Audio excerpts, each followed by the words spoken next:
Welcome to another episode of Tech Lounge, a podcast where we discuss the ever-changing world of technology. Right. And now your host, Dan Duran.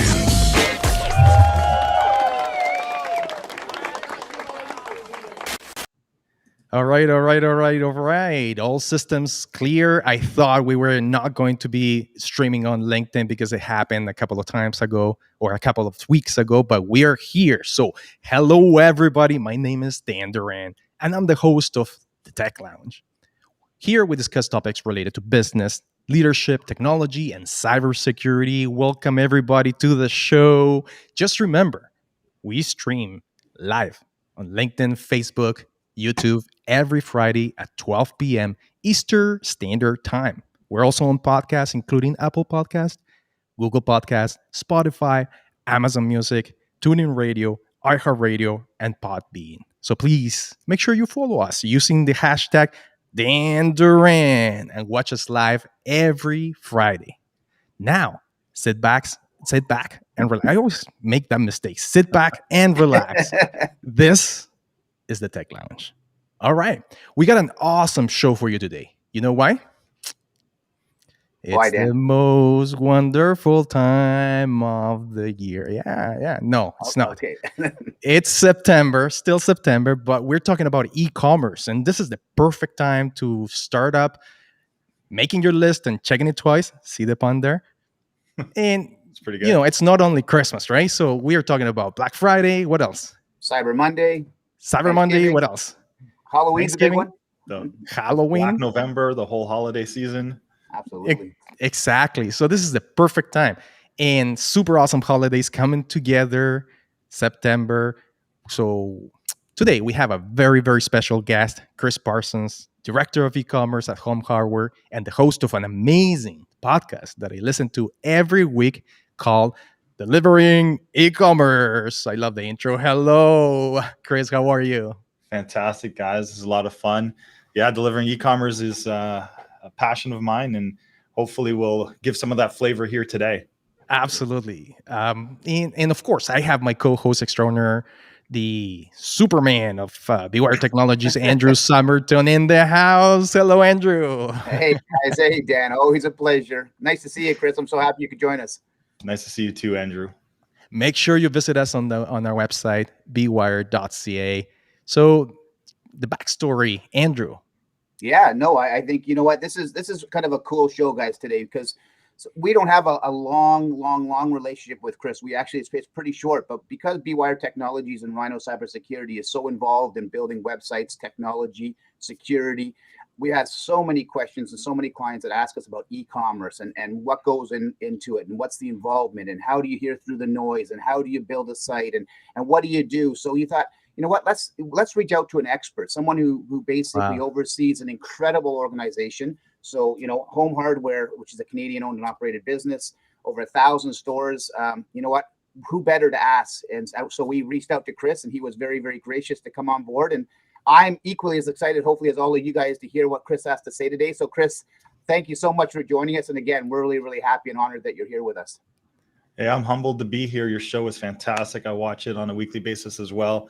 And I'm having a little bit of a fanboy moment because, Dan, every time I see you, I'm thrilled about it. So this is exciting for me as well. Thank you so much. Ooh, I'm blushing, man. Any shout outs, Andrew? Yeah, you know what? I was actually gonna say that there's a whole bunch of love being shared. So we have, you know, obviously sharing on the screen is Adrian saying, hey, we got a lot of hellos. Hi guys, excellent. Learn a lot today. Hello, Tech Lounge.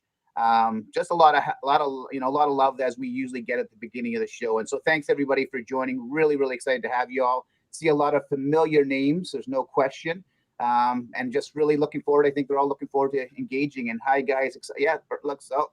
Gladstone's sharing it through. I think he's going too. Gladstone is going way too fast. You can't even read the names, man. Exactly. But you know what? Really, really, from what I see and what Gladstone's sharing, lots of love, lots of people excited to hear, and I'm sure a lot of anxious people who are new to the show want to. Wait, go back. Gladstone one in there. Chanel Chanel, yeah. Ramsaran. Nice to meet you, Chanel. I hope I'm pronouncing your name correctly. Welcome to the show, and I hope Absolutely. you see you every week. Today is a very important show for us, e-commerce, and yeah, amazing. So let's get into it. Let's dive into getting ready for the 2021 holiday season in terms of e-commerce. Chris, Mhm. can you tell us about yourself? What are your hobbies? What's your passion? Maybe talk about delivering e-commerce. Who is Chris Parsons? Yeah, I mean, pretty simple guy. I love to fish. I'm really excited about ice fishing coming up, and Nice. to be able to work from the ice is now acceptable. So before you would have to take a vacation day, but now you can just tether in and Green do screen your work behind you. right from the ice, no Yes. problem. And you got Um, some really cool tats, man. Oh, thank you. Yeah, it's midlife crisis, I call it. But ultimately, I've got a few. I got a full sleeve, and I joke Let me all the see. time. I have the dragon and the lion, which is kind of born the year of the dragon, and I'm a Leo, and it's kind of this dual personality. So and then just a full sleeve dragon with. Because I'm the year of the dragon, I got 2 tattoos with skulls up there. Those skulls are important to me because I was very close to my uncle and my grandfather. Both of them are no longer with us, and this is a tattoo that represents that they're always going to be with me and me taking care of them. Nice. Nice. Nice. I'm Yeah. actually a dragon, a fire dragon myself, born in Okay. 1977. Well, I shouldn't say the year, man. I'm getting Wow. old. You're But old. You're old, Dan. I shouldn't yeah. talk. All Yeah, and right. then some other information about me. I've just a student of retail, love to learn all the time, and we'll get into a story about how I grew up with a learning disability at some point. But ultimately, just Mhm. now I'm having a lot of fun working and leading a great team, who Chanel is actually part of. So Chanel, hey, how you doing? And Oh, Nice. okay. Okay. Perfect. yeah, and ultimately, I run my own podcast, delivering e-commerce, and that's all about giving back to the community. I've had some great mentors in my career that have taught me a lot about retail and e-commerce, and giving me some advice about failure and actually being able to fail and have the confidence to go out and try and fail, and then now just trying to give back knowledge to my audience. I'm connected to a ton of people in the industry, and they all have questions. So I thought this Amazing. podcast is a great way to share a lot of information quickly versus one-on-one calls all the time. Well, Absolutely. I love that Amazing. because I love that because not only do you walk the walk every single day by doing this for this huge organization in a very difficult space, because things have changed so dramatically over the last few years. There's no question, and then you share that insight, and your journey each and every day with other outside people, which is what it's all about. It's about giving back, right? So that's Yeah. very, very cool.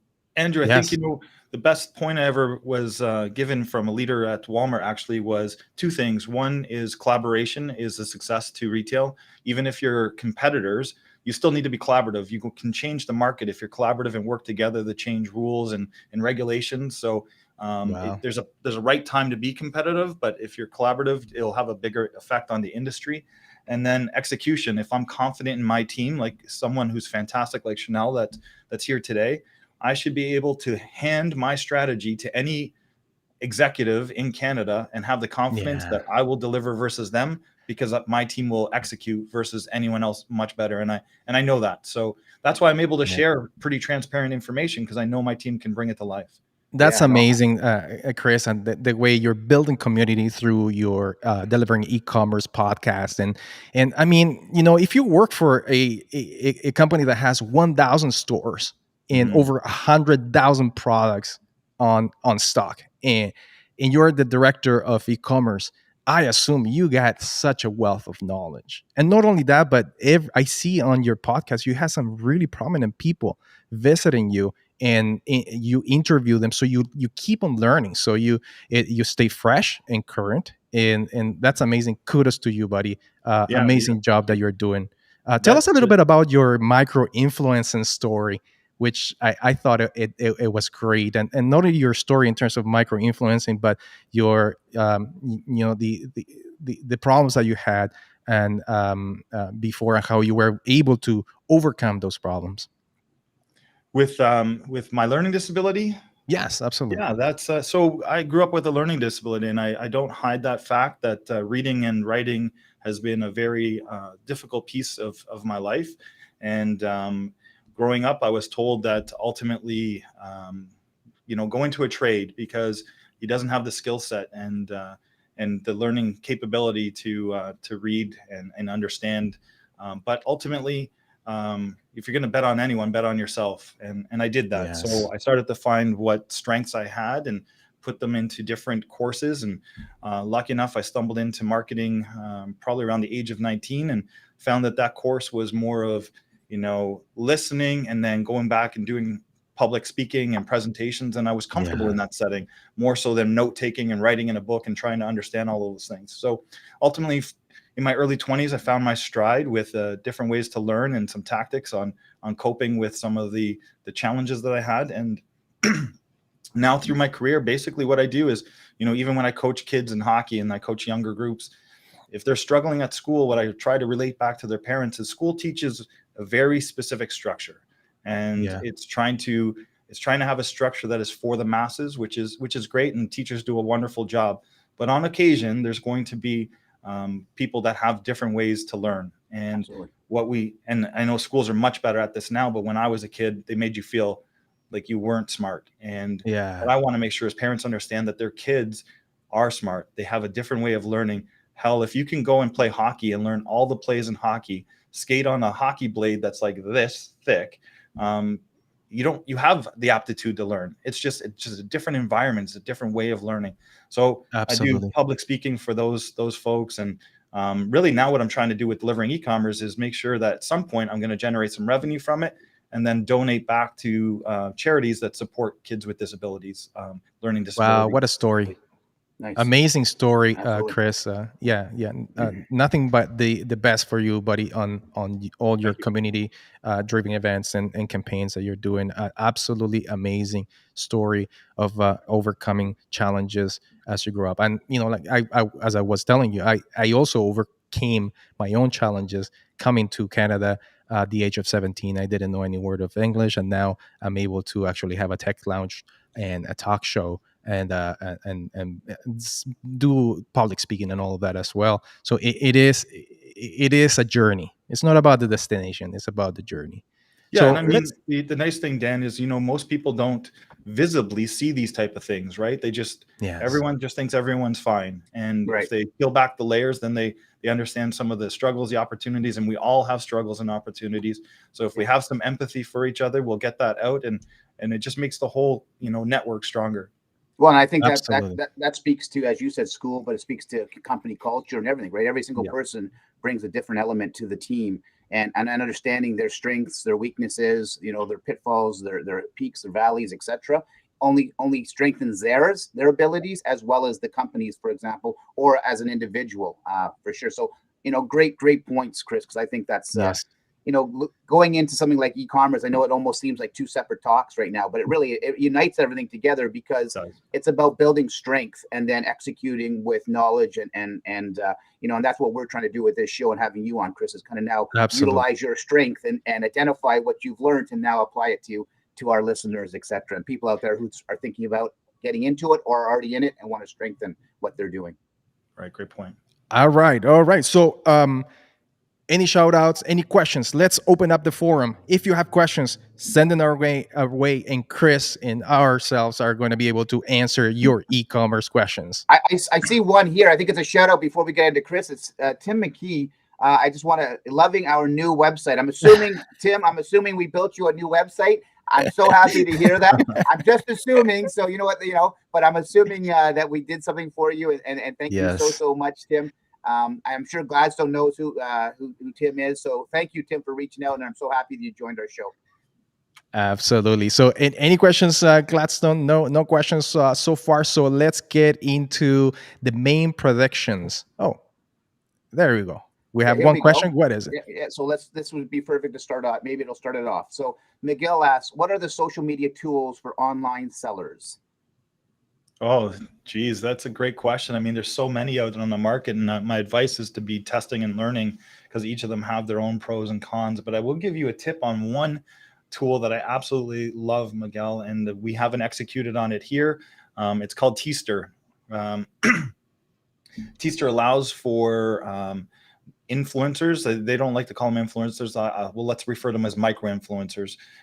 So they're not necessarily a celebrity, but they're someone that has the willingness to go out and create content, and they give them the tools and the capabilities to create short videos. So maybe when we post a barbecue online, one of the top questions is, how do you take care and maintain and clean a barbecue?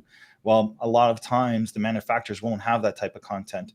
So you can put a request out there through the application of Teaster for anyone that wants to go and do this. That customer can now sign up a part of that network to go and create those videos. They can create the video, post it back onto our website, and they get rewarded through different models. It could either be points. They can get rewarded from sample products. But Teaster, I think, is a very... Teaster. How do you spell that? Teaster. Teester. They're brand new in North America. Wow. They come out of, I believe it's France. Ultimately, I'm really excited to see the work that these guys are going to be able to do, and how easy they make it for people to become a social seller through a retailer's website or through different avenues. And one company I've been following really, really closely lately is Pinterest. I think they're doing a lot of new things. And I can't go into specifics, and I apologize, but just watch the media because they're doing a lot of wonderful things. So Pinterest is great, and if you're looking for tools to manage stuff, I think I use StreamYard for my own podcast and live stream. I think anyone that can get out onto YouTube and create digestible content, and maybe it's you doing reviews of products, can have a really successful social selling journey. So those are some of the tips that I could throw out there really quickly. Amazing. Teaster, Pinterest, Streamer, right? Absolutely. So those are 3 platforms that you guys can use for social interaction and getting your e-commerce word out. And to Chris's point, I think it's great for anybody out there thinking about getting into it and branding a product or services. We don't know what's going to hit really in a lot of cases, right? It's consistency and uniqueness of message for the people watching your outreach or your social media journey. So to Chris's point, cleaning the barbecue, maybe the manufacturer's not thinking about that, but if you do that, that's going to get interest and help you with your store. That's really, again, these are tips from the experts. Yes. Guys, you got to think this. Chris is selling over 1 million products, 1,000 stores. So these are pretty cool tips that you should be applying to yourself. By the way, one statistic. Social referrals will generate an additional 30% of traffic to e-commerce sites. How true is this, Chris? Yeah, it's true. I mean, referrals is, Procter & Gamble years ago came out with a theory called the first moment of truth. And the first moment of truth was, you would discover an item at shelf. So say I don't need a lot of it, shampoo, but if you were discovering a different shampoo, the most times customer would engage with this aisle of endless shampoo. And then occasionally they would talk to a friend who's experienced, and that friend would give them the confidence to go and buy that. Now referrals are so important because referrals come into the place through, online YouTubers, Twitch, you got also TikTok, where all of these different media outlets are being able, as individuals, as consumers, we can go and have a voice now as well. Then you look at ratings and reviews. Those are all different tactics to influence and refer a product. So referral it makes up a big chunk. I mean, if you want to go and drop a couple $100, and let's stay on the same theme of a barbecue, it's nice to have some confidence that what you're going to get, not just from a sales associate, because sales associates are driven on in a lot of cases commission or for other reasons. Like there's one of the things Future Shop taught me was sell what's available today. Good old Future Shop, yes. The red guys. It was a great tactic as a sales associate to sell what's available today, but was it the right thing for the customer? Yeah. Right. So referral is the best way to validate all of those things. And just back onto the social selling component, that you want a stat for social selling, it's now making up 30% of all online sales in North America. That's a significant chunk of sales absolutely. From social. Yeah, absolutely. We have another question in there from Alex Ramirez. Andrew, Yeah, absolutely. And actually, I noticed one other thing. So the gentleman who spoke about his website, just so you know, shout out to addcaffeine.ca. It's the website. So Tim, thanks for reaching out. And that was the website we built for him, addcaffeine.ca. Add So caffeine. please, These please are visit them. our Fantastic friends. marketing agency. Amazing organization, actually. That's great. I'll So, take All a look right, at good that shout out. I hope you get some customers out of this, Tim. absolutely. When should I start preparing my store for holiday seasons? You know what? It's a great question because it's our marketing initiatives have changed so much over the years. So, I mean, Chris, what are your thoughts on this? Yeah, I mean, typically what happens is you get through the month of October, you do your Halloween stuff, then you wait until November 12th because you don't want to set too early with Remembrance Day there and get holiday set up. But throw that all out the window this year. I think you should be set up for holiday today. I love the way you put Today, it, man. today, yeah. September, right now. That's right now. And the reason I say that, and I mean, I'm sure I'm probably jumping the gun on some of these questions that we might have coming up is, do you want to be the spouse that misses Christmas for your child or your spouse because you waited too long to shop? And usually guys can get away with shopping 48 hours before the big day, but not this year. This year is going to, you can see it through the news. I posted actually the other day, FedEx is down 35% when it comes to staff fulfilling products in their warehouses. And that's of today, right? So what does the ramp up of sales happen in the golden quarter due to them and capacity, and then health issues, mental stress issues, and flu season's coming up as well. So Yes. that staff is just going to continue to dwindle for these couriers, and getting orders out to customers is something that I'm fearful for. I lose sleep at night and hair. Wow, Chris, you're completely bang on this because I was doing a little research because I love stats. I don't know, but I do like stats. So this is the stat. Retailers will face an additional $223 billion in cost this holiday season due to global supply chain issues. And we've seen it across, like last year was terrible, right? So many supply chain issues. This year, if you want to get the early birds and get the people to shop, you have to do your marketing campaigns and your e-commerce campaigns now to gear up. And if right? there's something specific that someone is asking for on their list, I would suggest if you can get it today, get it today. Because if it does go on sale, typically you have return policies. You can go back and exchange it and go get those discounts if it's still available. So you're better off buying now than waiting.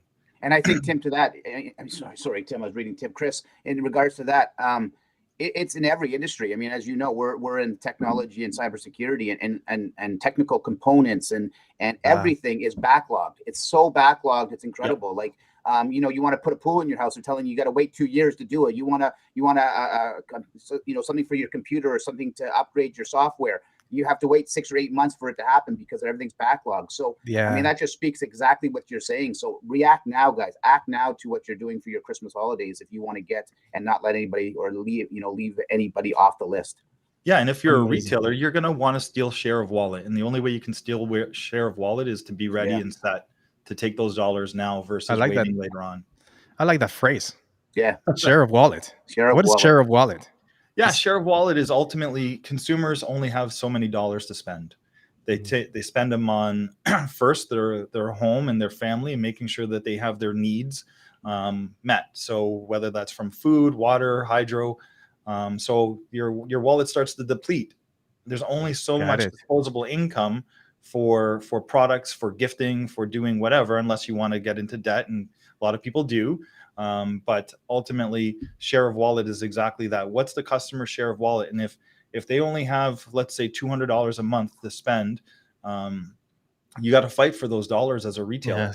And you want to be able to make it compelling for them to spend those dollars with you, show them value, show them product knowledge, do what you can to make sure that they're spending the dollars with you. Wow. Chris, can I ask a question before we jump on to the next question? This is it's important to me because with the pandemic that we've just gone through and Home Hardware is a family-oriented store. I mean, you walk in and you feel like you're part of their family, and they've done an incredible job doing that, from customer service, user experience actually in the store, the people who are working in the store. But then you convert into the last year where everything's gone online or much more online, the user experience online. How do you retain that feeling still, that customer experience going from, and I don't know how much of your business you can tell us, how much is switched over, but I'm sure a lot in the last year. That how do you do that? How do you convert that incredible personal experience to the online e-commerce experience? And can you? Yeah. And ultimately, I'll answer it this way. We think of everything that a customer does as a harmonized shopping experience. We don't think of it as one channel versus another. Now, our dealers are so important to us because they're entrepreneurs and they've built these stores and they're a store of the community. So we want to drive as much footsteps and traffic to the stores. Our online channel is really there to support and drive the marketing communication that our stores are the destination for our organization. We do have the ability to shop online, pick up at store, and we, our goal is to have a ship to home strategy rolled out. But ultimately, it is about making sure that experience at store level, and you nailed it, when you compare us to some of the big box, we pride ourselves on the product knowledge, the knowing a customer by name, treating them like a guest, like Absolutely. part of our family. Yes. And we're trying to replicate that online. We want the customers that shop our website to have the confidence that they can shop with us online. They can go and pick up some more accessories on their drive home from the store. It's this, a lot of people say the word seamless, but really that's what we're trying to create, is this seamless shopping experience that we're there to take care of you. So that's the biggest message, is from an omni-channel, which is another term that everyone likes to throw around, is from an omni-channel experience, a customer shouldn't feel disconnected when they shop one channel or the other. Yeah. And it should feel that they're just shopping your brand. Yeah, one of the things that I've noticed over the past year is shipping time, right? Shipping time. So, and I'm not going to mention any companies. Amazon. The customer, the consumer behavior has shifted so much, and the expectations have raised so much. 2 years ago, I remember ordering online and not expecting my product to be delivered to my house and 2 weeks, right? And in a week, right? Yeah. At most, and I'd be okay with it. Now it's like same day delivery. Crazy. It's like the expectations have gone from here to here, in company, big box stores like the one I just mentioned are driving that expectation up. How does a retailer, and especially a small company that has a small e-commerce store, how can they compete with that? Yeah, well, Amazon, you think about their same day delivery. Their same day delivery is typically, if you order by a certain time, you can get it the same day, or it comes the very next day. Yeah. Great service. I love it. I use it myself. Absolutely. Our benefit is we have 1,000 stores that are on average 5 minutes away from any customer. So you want a product, 5 minutes. That's your shipping time. It's 5 minutes. You can get there in 5 minutes, and ultimately that's our strength. But from a pure play perspective, from like an Amazon who doesn't have those bricks and mortars yet, as we know they're going to be rolling out some department stores in the US, and they've got into grocery. The way customers look at shipping is from two levers. One is how much they have to pay for that shipping, and then how long do they have to wait. And some customers will rather free, and they'll wait 3 to 5 days.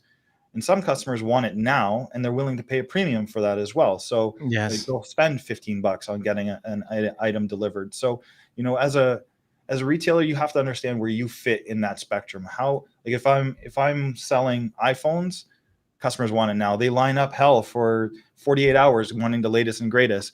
Yeah. If I'm selling a mousetrap, I don't know if there's necessarily the urgency for a mousetrap to get to you in one day. Now, maybe if it's a really big problem, but ultimately you'll have to decide. And I think depending on what the commodity is that you're selling, you do have flexibility on those time frames. And I also think that customers going over the last 18 months, while they want stuff fast, if you're communicating correctly, they're willing to wait as they understand the opportunities in the marketplace right now that every retailer is having with delivery.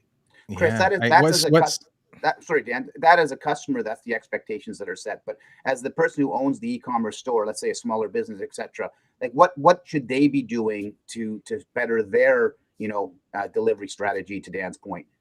Yeah, I mean, ultimately, you can partner up with some companies like one company that, in full transparency, I was sponsored, and they're a fantastic company. I did a Hmm. podcast for a company called Click Ship. Check them ClickShip. out. Fantastic. What Hmm. they've done is they've already pre-negotiated rates with couriers and Wow. delivery times. So as an entrepreneur, you can focus on what you do best: the marketing, the selling, the product development, and you don't have to worry about negotiating rates. And most of the time, Yeah. most entrepreneurs, they don't have the volume to negotiate great rates with couriers. They will, but it's going to take some time to develop those volumes to get the discounted rates. So with a company like ClickShip, and there's a few others around there, ClickShip, yeah, right? ClickShip, you'll Okay. take advantage of their already negotiated rates, and they negotiate these rates down because basically they're leveraging volume that they're doing for a number of entrepreneurs and a number of retailers and a number of Yeah. other businesses that are leveraging that volume. So a great way to get better rates and be more profitable is Amazing. to start out Nice. there. And then when Amazing. you, So yeah, go ahead. sorry. So everybody who's listening to the show, right after the show, I'm putting it on the screen. Click Ship, go to Click Ship, and sign up today. There you go. They'll love Perfect. that. They'll love Great that. Yeah. shout out. Ultimately, there's other ways too. I mean, you can go and you can work with a company like SCI Logistics, which is a third-party logistics center. Have your products put into there, because then you don't have to worry about going to your basement and packing and shipping yourself. And again, they also have pre-negotiated rates with the couriers. And then if you really want to, if you're adamant that you want to be a logistics expert as well as a retailer, you can go and negotiate rates with couriers. And if you're going to do that, make sure you have a 3 to 5 year business plan, because if you want to get discounted rates, you're going to have to show growth, because they're going to take a chance on you, and they're going to want to see that growth to be able to give you those discounts. Yeah. Amazing. You know what's the next technology is to have a transporter like a Star Trek, right? So there'd be like That's right. all right, Scotty, Beam beam me up up. this product, beam up the product, Scotty. Right on. Yeah, that or a That'd flux be it. capacitor. So as I order it, I can actually go back in time and deliver it Time to get before I even delivered, ask right? for A it. flex capacitor. I love it. I love it. Next week on Text Lounge, the new development of Yes, absolutely. We had a question. Sorry, we kind of digress, but we had a question on screen, I think, from Tamara Metal Tamara. Johnson. Yeah. What So is it? yeah, what are the operating costs like for those considering e-commerce implementation? Well, I mean, with any business, you have to develop your P&L, and understand what your margin is going to be on your items, and then it starts to deteriorate really quick with e-commerce, especially at the beginning. You got your packaging costs, your hell, even down to tape, right? Like all of those things add up. But there's different ways to control those expenses. You can go after recycled packaging. Do you need your brand? Is always a hot topic. Do you need your brand on a box that you're sending out? Because plain boxes are much cheaper. So Wow. I'm of the mindset that you don't need your brand on the box, because everyone just rips open that box anyways and gets to the product. That's what they want. They want the It's product. what's inside of the box what counts. Right? Exactly. And they've already made that conscious decision to shop with you. They chose your brand Yeah. on the purchase journey. So the box, well, I think the box has value because if it sits on your porch, people driving by see that. But is there other? But I think to that, Chris, I think if you're an Amazon and it's on every other porch, it's recognizable. If you're one box in the middle of thousands of homes because you're a startup, you're probably better off to have your money being spent elsewhere. I think it's better. Yeah, it's better if you have a little flyer, right? That you put it inside of the box and says, before you return this product, call this number, because that is a major cost of that you cannot afford when you're a small guy, right? So you ship a product and people are like, oh, this is not working very well. Boom, ship it back, right? Here's my return. I want my money back, right? So I think something like that will much better, right? If you're trying to acquire customers, a boxing on the porch versus so many other tactics to invest in to get impressions or an engagement can be invested versus a logo on a box. I agree. Some other considerations is, what are your warehouse costs? If you're lucky enough to use your retail location and put stuff in the basement or in the back warehouse, that's great. You have your staffing costs, is when you got to pick you got to go and pick. So if they're at a retail shop and they're typically serving a customer, and now they have to go and pick that item off the shelf, pack it, are you losing a sale because they're now not on floor supporting a customer that's in store? You have to take all of those into consideration. So it's endless, but ultimately you got to figure out your margin and what the margin is that you can sell an item for to be profitable. So absolutely. If Tamara, if you want some more conversation about all the different, just connect with me on LinkedIn. I'll be happy to go through my list that I typically check off before I start saying we're going to be a profitable business or not. And then Go ahead. Sorry, Dan, is other ways to site monetize and start generating revenue from other tactics to offset some of these other costs. Amazing. Any other questions? We have quite a few. I see a couple that are really good. Diego, hey Chris, you are very insightful. There you go. Shout out to you, Chris. Yeah. Do you have any tips on increasing conversion rates? Lots of tips on conversion. Wow. So when you think about a conversion online, most e-commerce sites are going to convert at 1 or 2%, especially if they're tied to a bricks and mortar chain, because everyone has the ability to shop locally, go to a store. Is that a low number, 1 to 2% in the e-commerce world? That is industry average. Wow. Now, if you're a pure play online player like an Amazon, they can't go to store, you're going to convert obviously way higher. If you're a niche player and you have a product that's not sold at 5 different retailers and they can only buy it from you, you're going to convert higher. But if you're a Walmart, if you're us, if you're any of the big box stores, you're going to convert quite lower, because people can, what we call it is the influence of sale. We want to influence sales at store level. So it's only the customer that's looking for that convenience of ship to home that's going to convert. But also ultimately, conversion tips is look at your buy flow, look at your checkout, look at your payment options that you offer a customer, because traditional credit cards are probably not doing it anymore. Buy now, pay later is a big trend. Start with a content first strategy. You want to make sure that your item content is got multiple images, show how it's being actually used in a setting. Yes. Put in the specs of that product, because dimensions are huge. If someone buys something, they think they're going to fit it in a certain space, they need to see those dimensions. You know what? Now that you mentioned that, one time I remember my wife was starting at McMaster University, and I went to the McMaster store and I bought a sweatshirt for her, right? And I didn't notice, and the picture was pretty big, right? So I ordered it, and it was on sale. It was cheap, and I got it delivered, and it was for a baby. It was like literally this big, and I didn't even know that it was for a baby. So yeah, sometimes you buy things and you look at them online, but they don't necessarily are what you're getting, right? So that's so important. Lots of different ways to convert. And when it comes to conversion, honestly, if you Google how to convert customers e-commerce, there's probably 20 different blogs that give you some of the low-hanging fruit, and that's where to start. And site speed. If your site is slow, that's going to really hurt your conversion. So I would focus on the structure of the site. And security. How can we forget about security? I was going to bring it up, actually. I'm glad you did. Yes.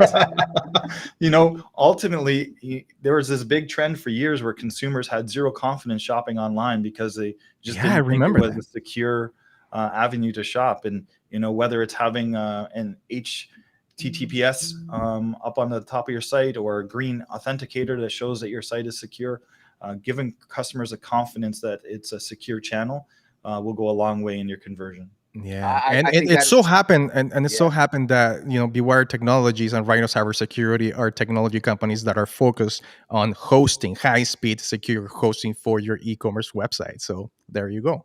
Visit bewire.ca. There's a good shout out for us, Dan. Perfect. I love it. Yeah, it's right here. Product placement. Oh, right there. I don't have it. Right. I don't have it this week. Perfect. We have another question in there. Oh, yeah, we do. Sorry. How can I convert offline stores to online stores? That's a pretty I think, and at the end of that question, do you want to convert offline store to online store? Is there a drive for that? And how can you do that? Yeah, I guess my question is if depends on which channel is the most profitable for you. But ultimately, I think you want to allow customers to shop where they want to shop. And Right. if they want to shop in store, let them shop in store. If they want to shop online, be there for them there. But if I was to think of a strategy to go and get someone to start engaging with my website, for any customer that came into store and bought, I would offer them, a bounce back. So a bounce back program is basically like a card that says, for this specific time, now that you've purchased here in store, try to go and buy online, and maybe it's a free shipping promo code, or a $10 off your first purchase for $50 or more, to get them to go and engage with your digital experience. Would be a great way to get them to go. Obviously, you sign them up to email campaigns, start checking off their preferences, understanding that shopper, and then you'll be able to give them some value on the website. Or it's a lot of retailers are augmenting their assortment. Their store stands for one thing, and then they add dropship capabilities, or they add a marketplace to start rounding out complementary categories online. Or maybe you lack store space, so you start adding bigger, bulkier items to your website that are not going to be able to fit in the format of your store. So you'll for each individual, I think it changes a little bit. Chris, I think that's huge, because if you are a brick and mortar store, let's say, and you want to convert over, it's your market doesn't all of a sudden grow substantially because you just decided to go online. And in a matter of fact, it probably could be noisier and even more competitive. Understanding your core business right now, your core customers, and slowly converting them into that journey, I think is critical. And keeping them loyal to help grow your online store eventually. So and then it's true. You mentioned earlier a referral program. So having those in-store customers refer a friend and getting rewarded for that, to if they shop online, they'll get extra points, or they'll get a discount for their next purchase. Absolutely. And personalization, for me, it's like a personalization, as what you're saying. It's super important whether the person wants to go online or offline, and the entire consumer behavior has changed, because I can tell you right now that every time I get home, there are different like bags from Walmart, from Costco, from different places, Amazon, etc., for things like groceries, right? And it's because my wife, she's like, hey, I don't have time to go to the store anymore. I don't want to go to the store, so I order everything online. So I even have a shopping bag, and I always buy the same groceries. I just click what I want to buy, and then next thing I know, there is a car stopping by with Walmart bags in the house, and I'm like, wow, that's just crazy. It's crazy. I live in rural Ottawa, so we don't have that service, but I go to Oakville and visit my kids, and oh my goodness, if we want a Slurpee from 7-Eleven, we can order it. Their groceries or Amazon's constantly coming every single day. I mean, the buying habit is crazy, and we experience that, like I said, when we're in Oakville. It's incredible. Yeah. All right, any more questions? I think we definitely do. Yes, we do. Oh, Wayne. Wow. So this is a great question, because the media marketing, digital marketing, programmatic advertising changed so much. So, and it's continually changing. So Wayne asks, how are we using geofencing in your digital outreach? Yeah, so geofencing, I'm still testing and learning with, and I'll tell you why. I really don't trust the return on investment from it. And what I mean by that is, if a customer, you're geofencing your area, and they happen to shop at a store that's close to you, it picks that customer up as a shopper. And unless you can correlate the sale back to a POS sale, or a specific spike on merchandising, it's really hard for a retailer. And I know every agency is going to tell me I'm wrong on this, but that's fine. Prove me wrong. But if I can have real significant return on investment, or return on my ad spend, and really justify that specific store that I was trying to send traffic to had a spike, and it was definitely not because of the flyer or the 100 other tactics that I have out in market, that came from that specific ad in that location, and it was quantifiable, then I'm sold. But right now, I don't see that transparency, unfortunately. And again, if I'm wrong, I'm not saying I'm right on this one. It's just from the experiences that I've had, it's not been the best tactic.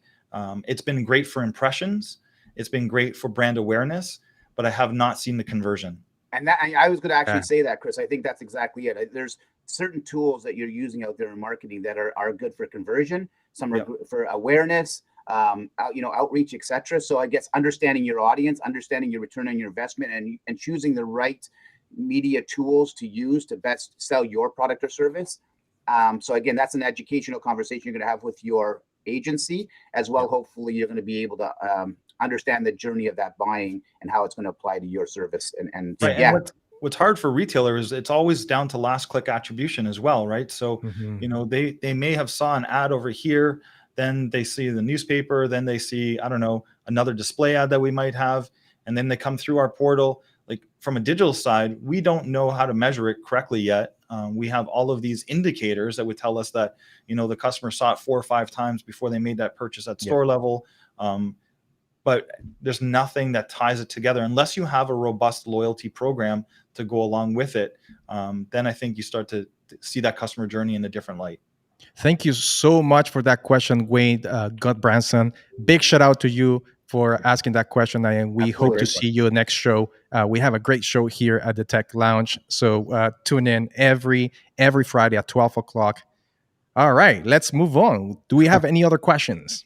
No, I think I know we're just coming to the end of the show now, but is there anything, Chris, maybe that you want to get out there or that you'd like to share that you think is really insightful for our audience? I know there probably is a couple questions that I'm overseeing. And if I don't get to your questions or we don't get to your questions, it's simply because of time. We would love to continue asking them and being a part of them and answering them, Chris. Hey. But if I know Chris is the expert, and Dan, maybe you as well. I have questions. Okay. I'm sure you do, but Chris, maybe you want to kind of just, and Dan, if you have one really quick, go ahead. But then Chris, if you want to share any of your insight before we wrap up, I think that would really, really important to our followers. And sure, go ahead, Dan. Shoot. Yeah, how do you improve page experience?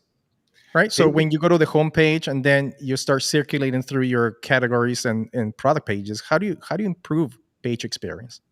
Yeah, page experience. I think what Google has trained a ton of people to do is actually come to the site and search. So you have less engagement, obviously, with the page based on banners versus that search bar at the top. So what you're going to want to focus on is making sure that people can search and get to what they're looking for is critical. But overall page design, I think, you're constantly trying out and understanding usability. And sometimes you look at your key metrics, you look at your bounce rate, you look at your page time on page spent. And sometimes if you make a change on a certain aspect of the site, the page time goes way up and you're like, wow, the customer is really engaging with that page. When actually what you've done is just confuse them and they're sitting there trying to figure out the navigation of the page. So you're trying to read the little tiny fonts on the screen.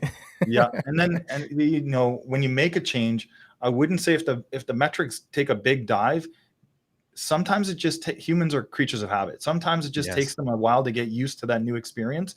So I wouldn't go and revert back right away. I would honestly look at the metrics, make sure they're converting, the time on page, the bounce rate, all of those things kind of you have to look at in totality, not just one. So I would suggest that. And then, you have the ability now to ask your customers, them where you, for transparency about your site and what you think they would like you to improve. Because what happens with our team, I know we get so passionate about certain decisions, but we're in it. We work on the site every day. So you kind of glaze over certain things.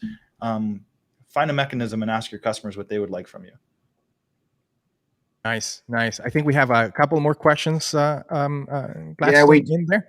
Yeah, there's another one from Wayne, which I like because it's all about reoccurring business afterwards. So Wayne asks again, Wayne, thanks for the questions.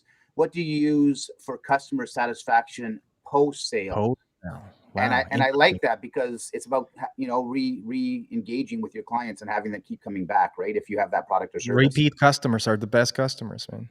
Yeah, Wayne, it's a great question. And ultimately, as I talk to my team all the time, it's not about customer service, it's about customer experience. And that's tip to tail when we think about a customer. So you're right, the post-sale, and even when they're not in that purchasing funnel, we need to be communicating to those customers just to keep them engaged and showing them newness. But a tool like 4C Results is out there. It's a pretty expensive one. If you want to go You can do surveys through what's that, Chimp Monkey? Survey Yeah. Monkey. Survey Survey Monkey, Monkey, yeah, yeah. something like that. But there's all ways that, and it doesn't have to be perfect, guys. Like if you're waiting for perfection, then you're going to wait forever. So start with whatever your budget Yes. will allow you to do to engage with your customers and get some, whether it's just a form and they can fill out as much as they want. Yeah, there's all kinds of options. Nice. And I've been known to actually call customers myself. When I'll put some time in my calendar and call up a customer and tell them who I am and have an authentic conversation. Wow. And if they don't have the time right then and there, then we'll schedule another time. That's amazing. I can imagine. probably Hey, beyond wrong. hello, Lucy. This is Chris Parsons, and I'm the director of e-commerce here at Home Hardware. I just want to know how your shopping experience was. Yeah. Seriously?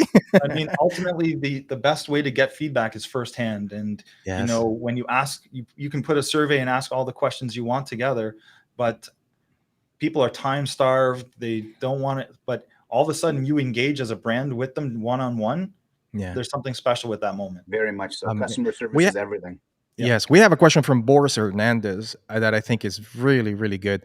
If you can put it in there, Gladstone. What is the best e-commerce platform and why? Yeah. Wow, Okay. there we go. Oh, Mean I don't know. Do we want to put ourselves out there? I'm not sure.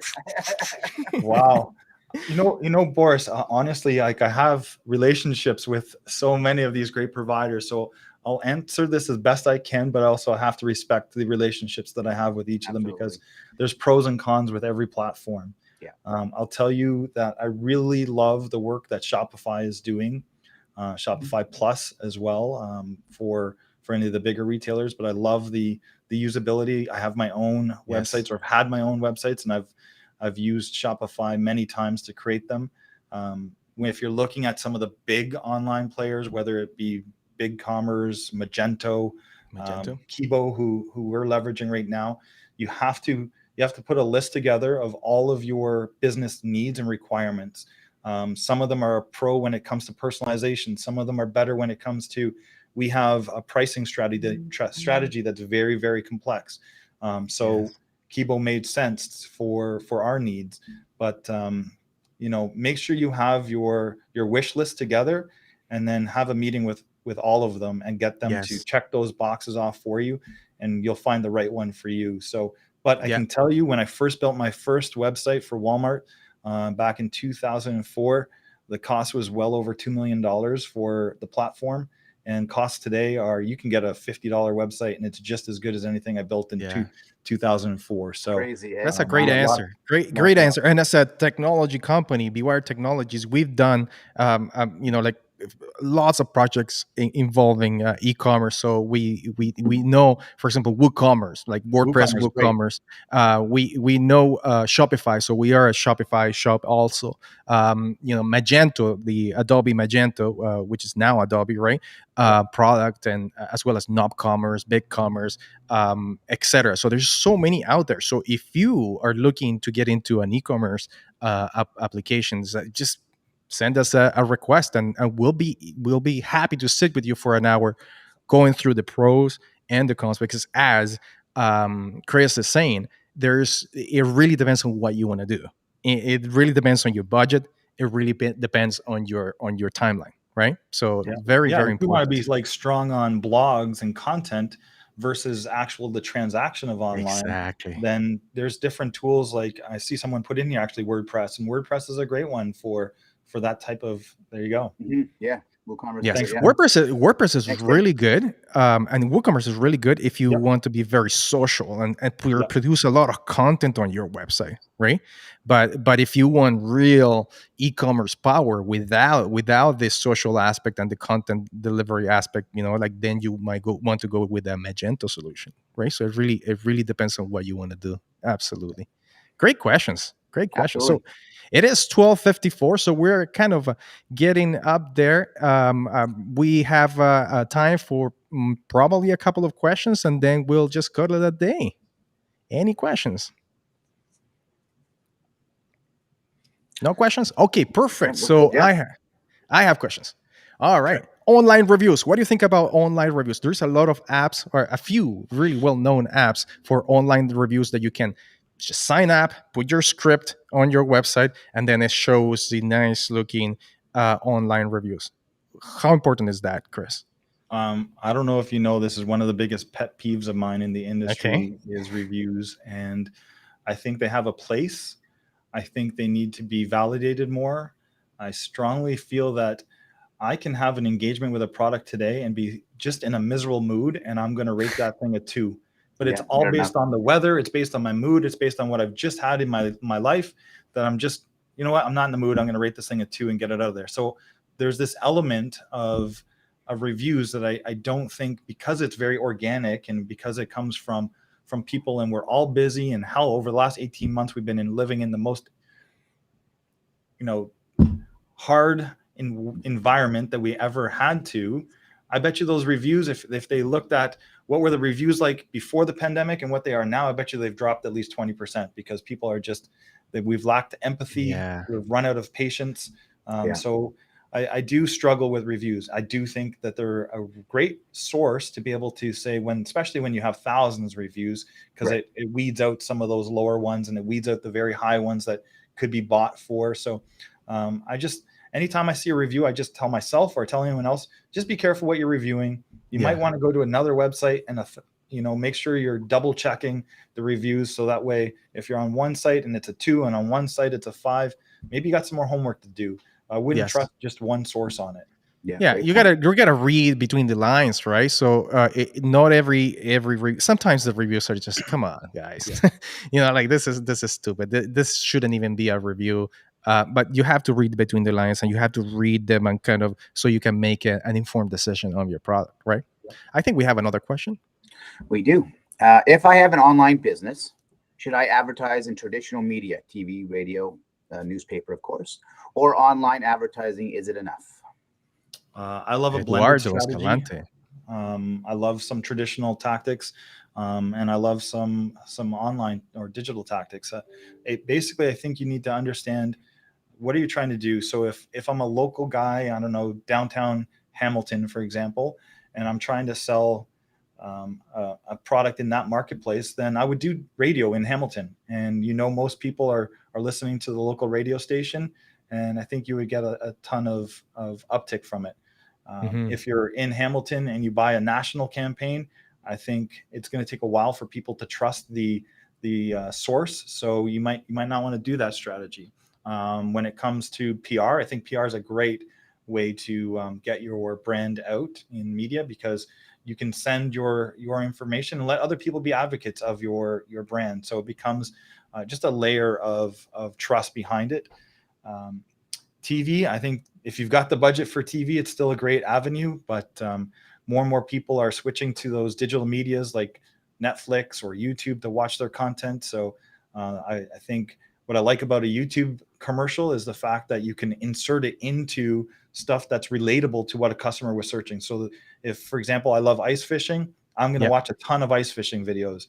If you put in a new fishing rod into that ice fishing video, I'm going to be more likely to engage with that video. So you can, with Absolutely. those type of medias, you can get really granular into the type of advertising you're doing. So, but I honestly, to me, it's a blend. Like, I still see people come Black Friday, Cyber Monday, gravitate to a print media, and you might want to have your deals located in print during those periods.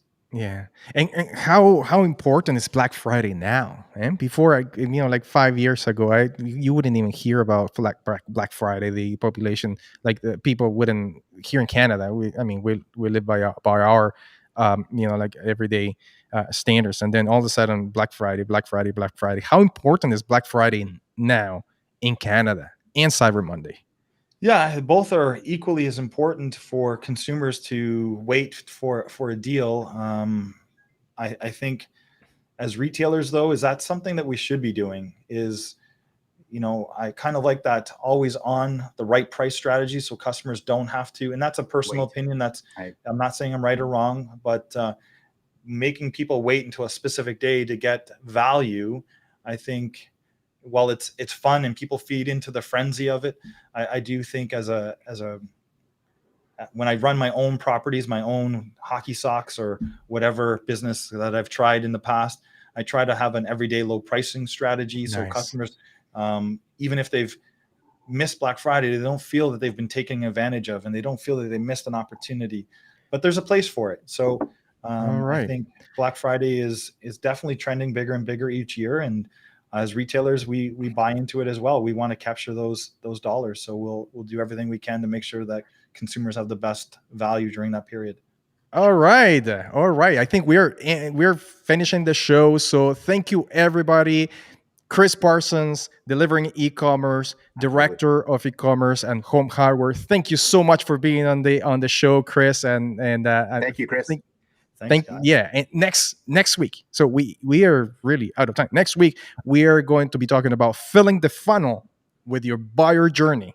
Right? Andrew Somerton, Gladstone Amasepor, and yours truly, Dan Duran. Don't miss it live, LinkedIn, Facebook, and YouTube, Friday at 12 p.m. See you then. Bye, everyone. See you, everybody.